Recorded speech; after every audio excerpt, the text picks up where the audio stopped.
ইরানের বিরুদ্ধে সমুদ্র পথে মার্কিন অবরোধ অব্যাহত থাকলে কঠোর জবাব দেওয়ার হুঁশিয়ারি দিয়েছে তেহরান। দেশটির সামরিক বাহিনী জানিয়েছে এ ধরনের পদক্ষেপ চলতে থাকলে তারা শক্তিশালী প্রতিক্রিয়া দেখাবে।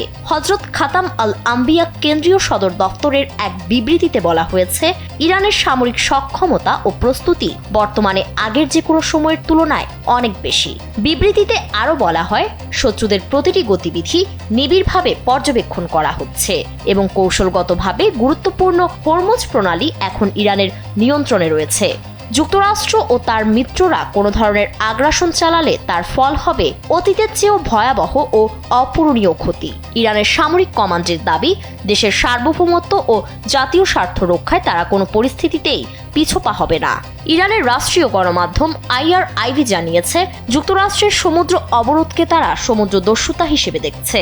একই সঙ্গে ইরান জানিয়েছে তারা পরিস্থিতি নিবিড়ভাবে পর্যবেক্ষণ করছে এবং যে কোনো হুমকির জন্য সম্পূর্ণ প্রস্তুত। পারস্য উপসাগর ও হরমুজ প্রণালীকে ঘিরে উত্তেজনা বাড়তে থাকায় আন্তর্জাতিক বিশ্লেষকদের মতে এই পাল্টাপাল্টি অবস্থান অঞ্চলটিকে আরও অস্থিতিশীল করে তুলতে পারে এবং কূটনৈতিক চাপও বাড়তে পারে।